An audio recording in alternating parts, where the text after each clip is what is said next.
Wow, that was wonderful. Thank you very much. And it's wonderful to be with all of you today. It truly is. As you have just seen from that terrific video, our university has much to celebrate.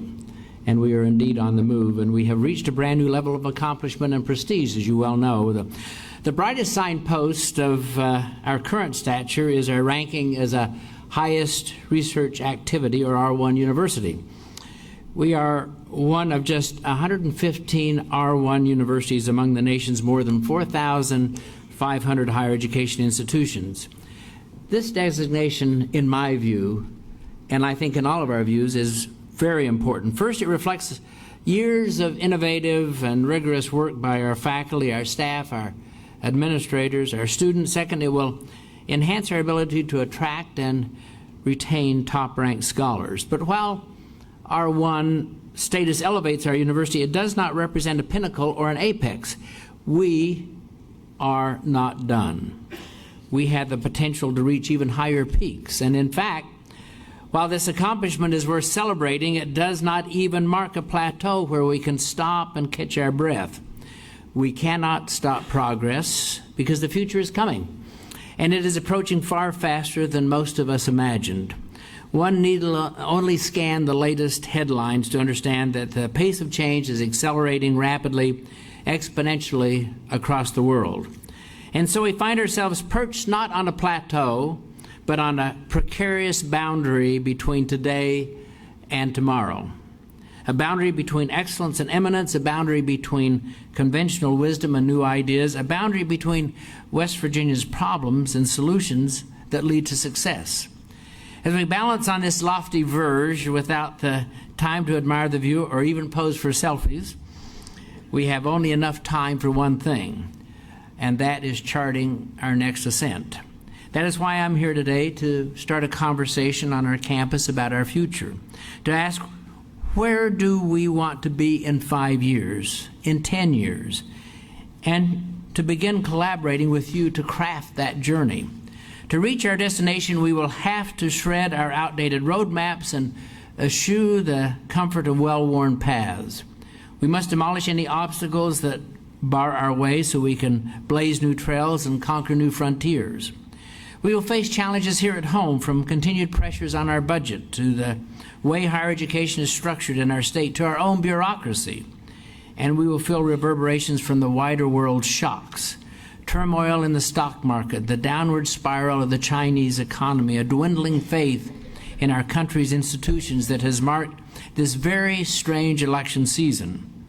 But challenges can create opportunities if we have the courage to seize them. And seize them we will and we must. We have no time to lose, because transforming the arc of higher education can transform the arc of our future. As our recent achievements show, West Virginia University is on an upward trajectory. Our momentum gives us the power to lift our entire state. Our land-grant heritage deeds us the moral obligation to do so. President Abraham Lincoln changed American education forever when he signed the Morrill Act in 1862 and put success within reach of every person in this country. Today, on March 1st, 2016, we can begin to change West Virginia forever. The people of this university community have the perseverance, vigor, and knowledge to be skilled architects of our state's future. But like the world's tallest buildings, West Virginia can only rise from a strong and stable foundation. That is why today I am pledging our university's time and talent to reinforcing that foundation. We will reinvent West Virginia's future by strengthening 3 critical pillars: education, health care, and broad-based prosperity. Prosperity will remain elusive if our workforce lacks education and our citizens are suffering from disease and despair. Young people who are sick or whose families languish in poverty will struggle to fulfill their educational potential. A lack of knowledge or financial resources will keep some of our citizens mired in ill health. Education, health care, and prosperity. They are inseparable, they are essential, and they are what West Virginia University is uniquely empowered to generate. We will reinvent education for our young people on our campuses throughout our state and beyond. We will transform health care for our citizens. We will cultivate prosperity in our communities. And we will do it now because time is of the essence. So today I want to discuss how we can radically change education in West Virginia forever. Make no mistake, I'm talking about a complete overhaul, not casual tinkering. I'm talking about transformative thinking around every aspect of academic life, from the way we reward and recruit faculty to the way we teach our students. As West Virginia's flagship land-grant university, this is our moment. We are the doorway to the American dream. Now we must make the path to that doorway even straighter, throw open that door even further, and guide scholars through it even more diligently. That is why we are opening our campus in Beckley, the new proposed home of West Virginia University Tech, to bring higher education to more people in southern West Virginia. Our calling is to change lives through education. And as we all know, that calling extends far beyond Morgantown. It is a calling that starts before students arrive on our campuses. Indeed, it starts before they ever skip into a kindergarten classroom. That is why we are partnering with West Virginia's pre-K through 12 educators to awaken our children's love of learning. We encourage reading through programs such as Extension's Energy Express. We are training more secondary science and math teachers through our You Teach program. And through a new alliance with 100K in 10, we have committed to doubling the number of math and science teachers we graduate by 2020. We shepherd talented minority and underrepresented youth into healthcare careers through our Health Sciences and Technology Academy, which, by the way, was recently awarded more than $200,000 by the Annie E. Casey Foundation to replicate this program in other states. We also invite high school students into university-level study through Access WVU Early College program. This fall, by the way, we added online courses to our highly successful mathematics and engineering portfolio. The result is the largest number of high school access students ever. We have attracted aspiring mountaineers from 69 high schools in West Virginia and 8 other states. And once students enter West Virginia University, we must ensure they graduate with a degree, as well as with the personal and career skills needed to flourish in the 21st century global economy. For undergraduates, the route to 21st century success will be Project 168. This path beckons before the students arrive and shows them how they can enrich every moment on campus with academics, personal and professional development, campus life, community service, and global exploration. Students who participate in Project 168 will be goal-oriented, gaining skills, experiences, and attitudes that promote career achievement. They will approach college in a mindful way and make good decisions about what to do and what not to do in their week. And they will compile a tangible record of what they learn and how they grow here. Project 168 was developed for students, but the question it poses truly applies to all of us. How can we best use our limited time and our unique talents to make a difference? That is a question we need to ask as we revamp our reward and recognition structures for our faculty members.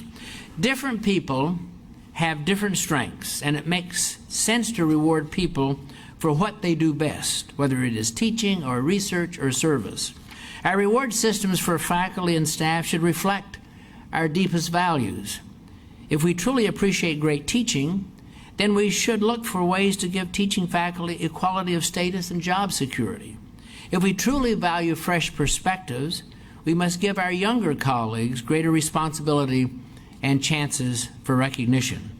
If we truly want to respond nimbly to societal needs, we must be able to create centers and institutes and working groups that are tenure-granting units.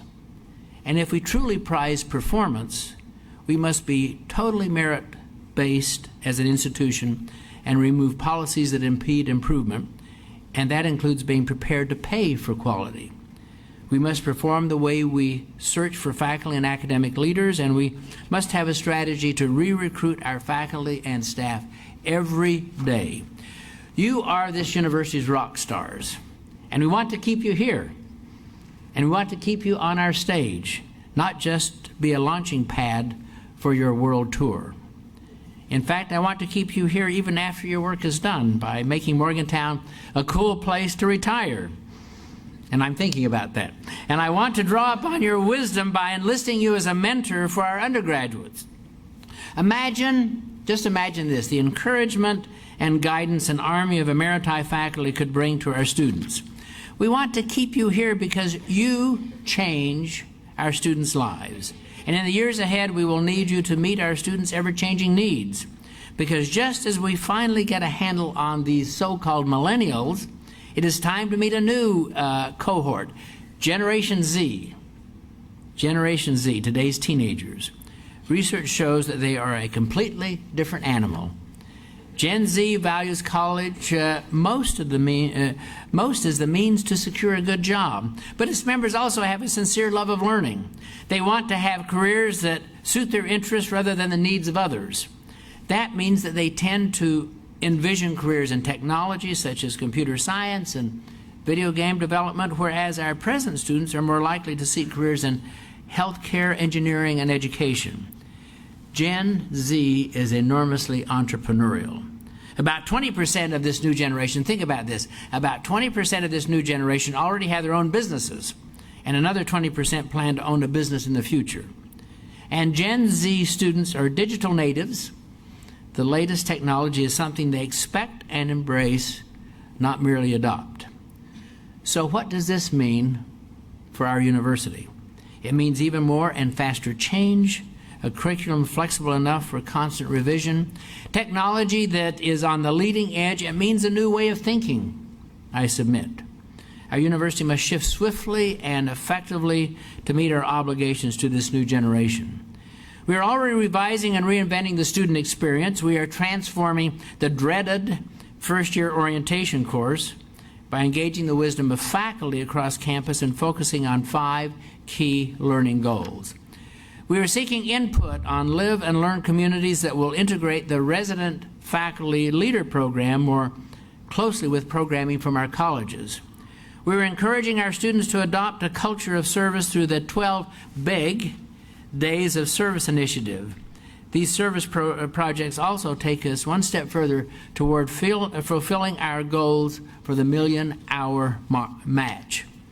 As part of fall 2015 academic courses, our students logged more than 4,000 hours of community service. That is an investment of more than $92,000 in the community and a priceless gain in life experience for our students. And we will continue to inspire the exploration of the arts and the humanities, allowing our students to integrate our Appalachian and world cultures into the very fabric of our days. In every facet of our education mission, every one of us must strive to be better, to innovate, to invest, to envision a different paradigm. We are West Virginia's education experts, therefore we must lead. We are one West Virginia University, therefore we must stack hands and work together. We are one West Virginia, therefore we must merge opportunity with ability so that we may bring hope and optimism to those we serve. The second pillar we as a university must address is transforming healthcare in West Virginia forever. What could be more powerful than fulfilling our land-grant mission than by defeating problems that cause suffering and cut lives short? As we know, those problems are legion. According to the Kaiser Family Foundation, our state has the highest percentage of adults who smoke, the 3rd highest rate of adult obesity, the 2nd highest rate of adult diabetes, the 2nd highest cancer death rate, the highest percentage of adults with hypertension, and the 2nd lowest life expectancy at birth. And according to the Robert Wood Johnson Foundation, we also have the nation's highest rate of drug overdose deaths, more than twice the national average. Those are daunting. And these statistics are simply unacceptable. West Virginia deserves better. Every one of us deserves better, and we are capable of doing better. Big challenges call for bold approaches. WVU Medicine is directing its top research, clinical care, and outreach leaders to organize resources against prescription medicine abuse and heroin addiction. We are caring for addicted persons and reforming pain care to reduce further abuse. We are treating people on campus and across the state and giving communities tools to fight overdose deaths. And we are conducting groundbreaking research into prevention and treatment. Because West Virginia has the dubious distinction of leading in abuse and overdoses, our university must become a national leader in preventing and treating opiate and opioid addiction. To do that, we are training law enforcement officers to carry and administer naloxone, which can reverse the effects of overdoses. Through the opioid medication therapy management program, our pharmacy experts are helping to develop pain management guidelines for the state of West Virginia and conducting medication reviews with patients and prescribers. Through our telepsychiatry program, patients in rural areas receive accessible, confidential, and trustworthy addiction treatment close to home. In 2014, more than 6,000 patient visits took place through telepsychiatry.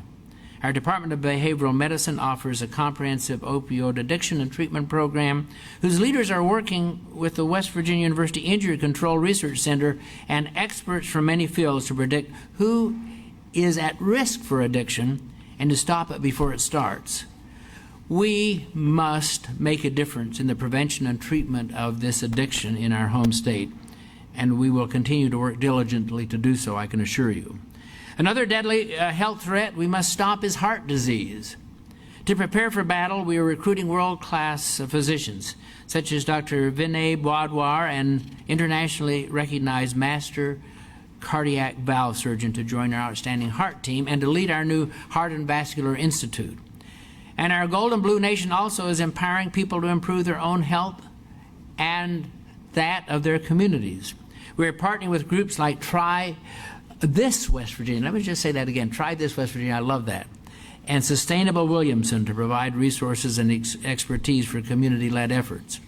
We have also come together with Marshall University to jumpstart healthcare research and delivery with $1.5 million in projects across the state.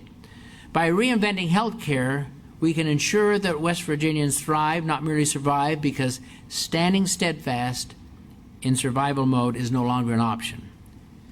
Which brings me to the final priority. This is our moment to help West Virginians thrive by changing our state's economy forever. We have the power to nurture resiliency and reposition our state for broad-based prosperity. West Virginia has witnessed firsthand how changing job markets can trigger a cascade of economic and social problems, and those problems have sustained our ability to connect people to jobs.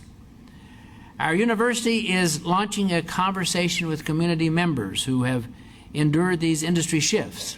From Weirton to Harpers Ferry to Charleston's West Side, we are pairing university resources with frontline intelligence from residents to capitalize on economic trends. I believe West Virginians and West Virginia can be a model for communities and people across the country of how to be resilient, determined, and successful. Last summer, we established the WVU Innovation Corporation, which is a new tool that will enable us to increase the amount of contract-based testing and evaluation that we perform for industry and government agencies, with a special focus on increasing our funding from the Department of Defense. This is one more example of how the university is serving as an economic engine for West Virginia by leveraging our fundamental research capabilities in a very new way, and by building stronger relationships with industry and government. We also have been in discussion with McKinsey Consulting through our Center for Big Ideas on ways to spark an immediate reversal in West Virginia's economy. We have cultivated a relationship with the Gallup organization, the premier polling organization in this country, if not the world. They have taken an intense interest in working with a few universities on projects impacting the future. Our project with Gallup will focus on how one reinvents a university to lead the reinvention of a state. And thanks to an expected major donation from a friend of the university, our Center for Big Ideas is gearing up to study how one restructures state government to make it effective, efficient, and forward-thinking in this era of dynamic change. And we want to do all of this before the election because we want to present a palette of options and opportunities to our legislature and our new governor. Creating prosperity for all will also require our university to become more effective and efficient, our university. We must transform all that we do. That is why I have asked my leadership team to think about how we can revolutionize how we support the work of our faculty and staff. By forming SWAT teams, we will examine everything from how we recruit talent to how we increase student retention to how we simplify business functions.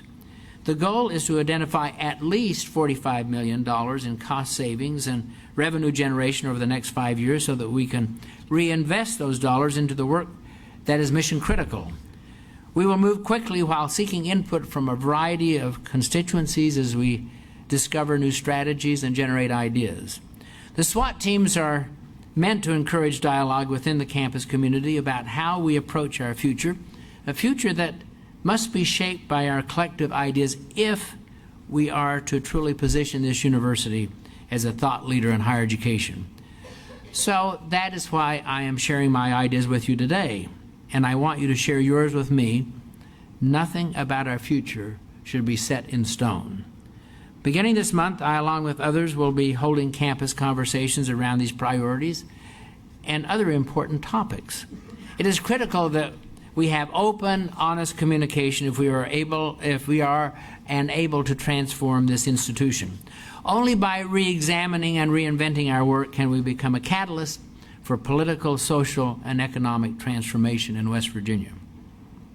So in conclusion, and that's always a wonderful word, it is my hope that our continued dialogue on these matters will set a standard for open and forthright campus discourse regarding even the most contentious of issues. Our country's founders understood that free and open discussion is the cornerstone of democracy, and they enshrined our right to free speech in the U.S. Constitution. Free and open discussion is also the cornerstone of a university. Our campus people come together to argue and rebut, to debate and debunk. That is how we learn. That is how we challenge our own ideas and open our minds. Unfortunately, these days we see minds closing and civil discourse withering all around us. We see it in presidential primary debates that resemble episodes of Jerry Springer. We see it across the internet, which has become a platform for rude and sometimes vicious commentary. We even see it in our nation's campuses, where some students demand safe spaces and trigger warnings to protect them from opposing viewpoints. However, I believe in our students. I have great faith in this generation.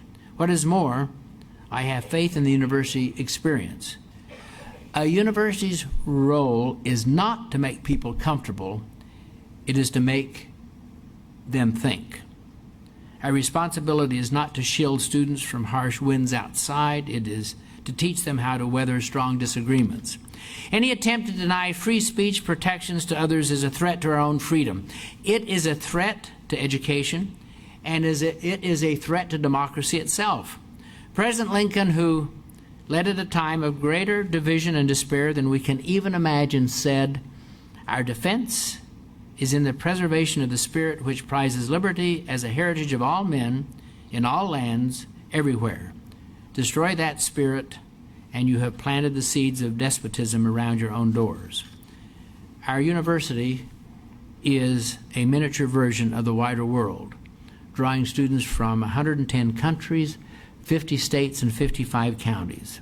On the great issues of the day, you will find as many views on campus as there are students and faculty. Varying opinions cannot rend our community because our differences are outweighed by the values we share. We are respectful, inclusive, and fair, always mindful of our true sense of self. We are curious, asking questions, seeking new opportunities, and suggesting ideas to build a better future. We are supportive of each other as we build a team-oriented environment that is one West Virginia University. We are good stewards for the university, choosing to use our collective resources for the betterment of all. And we are making a difference. We are making a difference. We work swiftly to create real solutions to real problems. We are changing what it means to be a land-grant institution. In fact, I like to think we are Mr. Lincoln's university on a modern-day mission to drive change that matters.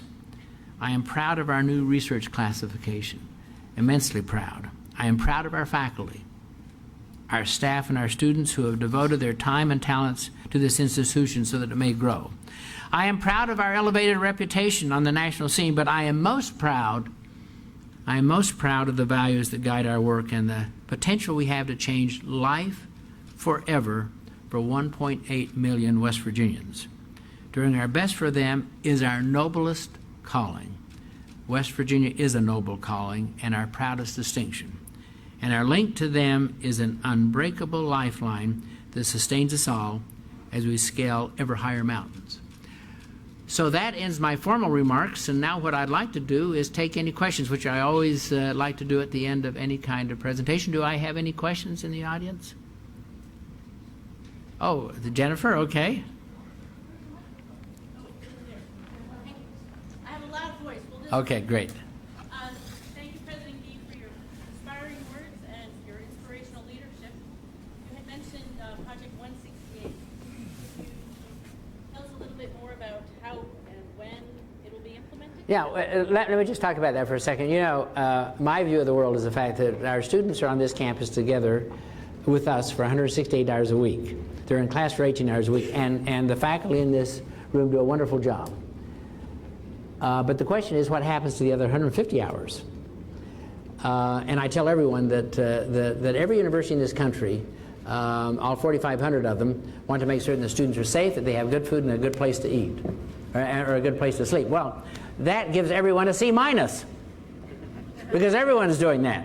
So the question is, how do we become an A+ institution? And it's that difference of creating an environment in which our students have an opportunity to talk with each other, late night pizza events, opportunity to go to Australia, to Austria, opportunities to go to the North Pole or the South Pole, and to do Habitat for Humanity, and to join and to create and to be able to have these kind of discussions. You know, we are a living learning laboratory, unlike almost any other institution. We are, and I've been president of other institutions, as some of you know, we are an institution that is one of the most comprehensive on one campus. A great medical center, a great opportunity with law schools and engineering schools, and wonderful programs in the social sciences and the humanities. Very few places can bring all these together in one setting. I'm going to move back here. And so that's what Project 168 is about. It's about really changing the culture of our students so they just don't come here, go to class, and then have a good time. It's about every one of us working here together. So a couple of things we're doing. We're going to implement it next year. It's going to take a little bit of time. But one of the first things you'll notice is the fact that we've changed the timeline. So we're going to bring, you know, right now we bring our students onto campus, undergraduate. We bring them on, tell the parents to leave.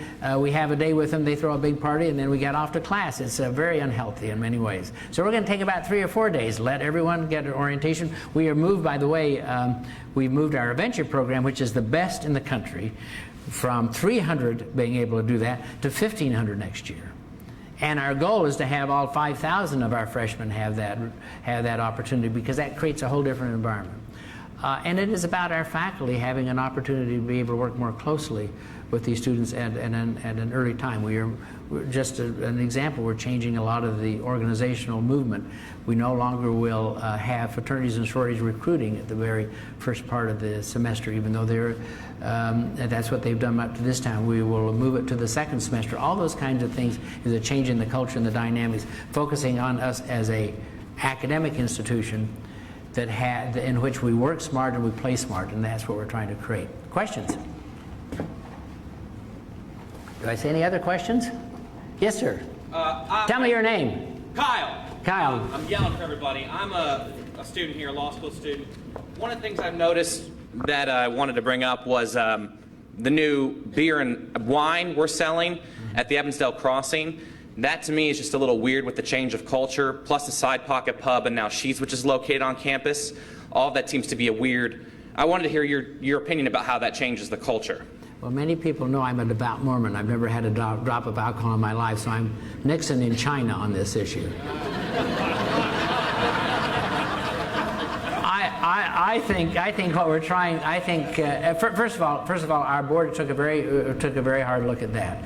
None of us want to impose our personal views on other people, but we want to make certain that people feel comfortable about being at the institution. Secondly of all, we want to make certain that we have an ability to be able to control that in the right ways. I will tell you this. I know this sounds controversial. If I were king for a day, I would move the drinking age that is now 21 to 18. And the reason I would do that is the fact that we have created on university campuses, we've created an environment of driving our students into dark places when they're 18 and 19 and creating a binge drinking culture. You know, when I was first a university president, before the telephone was invented, when I was first a university president, the drinking age was 18. The university was a great partner with the students. We controlled it. And then when that 21 age came along, what happened is the fact that we knew they were going to drink, but we didn't know how to control it, so we turned the other way. Now we've got to really create an environment in which we control that. So that really is what it's about. It's about trying to, as much as we possibly can, within our own environment, creating an opportunity for us to be partners with our students in terms of the alcohol policy. Appreciate it, though. What year are you? Third year. Well, you've got a great voice. Thank you. You're going to do very well as a litigator. Yes. Hi, my name is Dan Vesquierd. I'm the director at the Office of Research, Integrity, and Compliance. I have a 22-year-old son, and I have a lot of interaction with him, but I also have a lot of interaction with students, both undergrad and grad students around the university on many levels. I must say, probably the primary concern is trying to get out of school with as little debt as possible.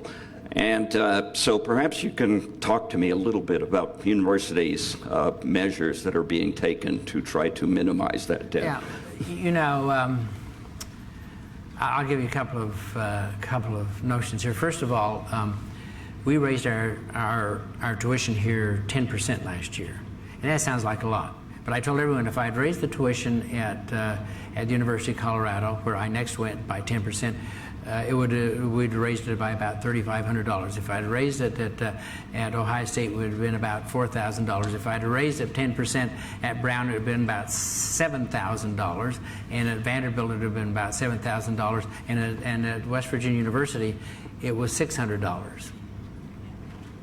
Have you thought about that? Have you thought about the fact that if we were on the New York Stock Exchange, we would quality versus cost would be the hottest stock in America, and not a lot of people think about that. So but yet because we have so many first-generation students who write about things, kids who are going to go on and make do great things in the world. We don't want to have them leaving here with a debt, so we're doing two things. One, we are the first institution that has a dean of completion. You know, think about this. We have this fabulous admission program. By the way, our admissions numbers are up 30%. Our numbers are right now in terms of applications. That is a great tribute to everyone in this room. But if we bring them in and then we say, well, listen, you're academic boat people and you can just wander for the next 4 or 5 or 6 years, then we're not doing anyone any good. And so what we have to do is it's not about beginning the race, it's about ending the race. And ending the race without a lot of debt and a lot of other things. And so we have a dean of completion. The first one, thank you, Joyce, for making that happen. We really appreciate that. And the purpose is to get people through. And the same way with our PhD students and our graduate students. We want to try to get them through without a great deal of debt. Second thing we're doing is we're keeping our prices as moderate as we possibly can. Third is our foundation. I really give great credit to our donors and friends. They immediately, when we talked about doing this, they immediately decided they wanted to create a major fundraising drive called Dream First. And by the way, that fundraising drive is going very well. We have nearly completed that $50 million campaign, which will make it very much an opportunity for us to keep our quality and our costs in line. So I'm appreciative of that. Thank you. And please send your tuition-paying students to us. We like them too. Isn't that any more questions? One more question. Yes, sir. Or yes, ma'am. I'm sorry, right there. Thank you. My name is Kirsten Young-hee Song, and I'm a faculty at Sociology Department. And I study international students for my research. And I myself used to be international students, and now I am an international faculty. And I have a handful of students from like other countries, like they are international students, and it's incredible like how like valuable insights those international students bring in my class lecture is like incredible. And I just want to hear from you, like what is your vision about international students, like how like the university like make an effort to bring them into this university, and how make an effort to integrate them into this community, like university and West Virginia, like cities and communities. Well, thank you very much. Something that we've thought a lot about. In fact, we're right in the process of hiring an individual who will become our czar, if you will, because I think the international, the whole internationalization of the institution is very, very important. The world is very small. The world is very connected. We have students who come from all over the world here, and we have faculty and staff who have connections all over the world, and people out there. We just were in Bahrain, for example. 4 of our graduates were here. 4 of our graduates, the Alzamo brothers, were here during my first tenure. And now they are running the Alzamo Corporation, which is one of the wealthiest corporations in the Middle East. And they established the Royal University for Women in Bahrain, the only chartered women's university in the Middle East. And they want us to be their partner. And they want, and you know, and so they fended off the normal suspects, you know, NYU and Harvard and all those guys that are on the decline, and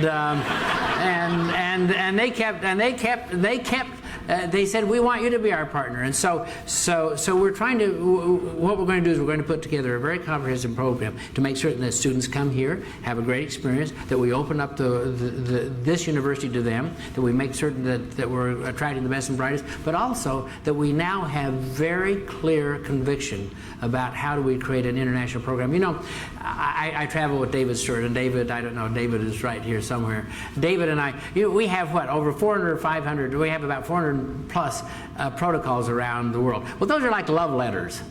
We love you and you love us and you never see us again. What we've got to do is we've got to develop very deeply embedded relationships with a certain number of institutions and in a certain number of countries so that we are very deeply engaged in the international world. We do that by bringing students onto campus, and we do it by creating programs off the campus. Ladies and gentlemen, I know that we have other things to do, and I want to now introduce to you, because this is a celebration, and thank you for letting me be with all of you today, because I'm celebrating, you know, I've only been here 2 years, so I'm taking full credit for all of this. But I want you to know that we have a video here just to show some of the reasons that we're celebrating today. So thank you very much. It was great to be with you.